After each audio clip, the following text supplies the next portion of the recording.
Why is PayPal not letting me transfer money to my bank account? I am going to show you how you can easily fix why PayPal is not letting you transfer money to your bank. Open PayPal on your phone.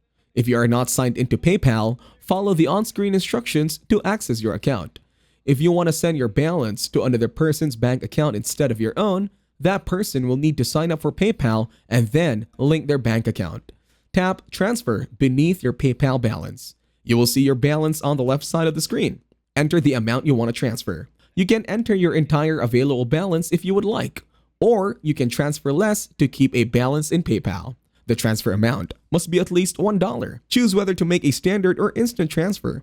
You will see two tiles. Before your transfer amount, minutes, and in 1 to 3, in minutes transfers your funds to your bank account instantly for a small fee. 1 to 3 days is a completely free standard bank transfer that takes slightly longer to hit your bank account.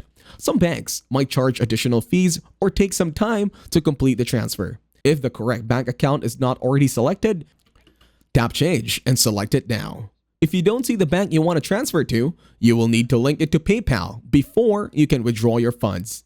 Tap the Transfer Now button. You will see it at the bottom of the screen. This transfers your funds to the selected bank account.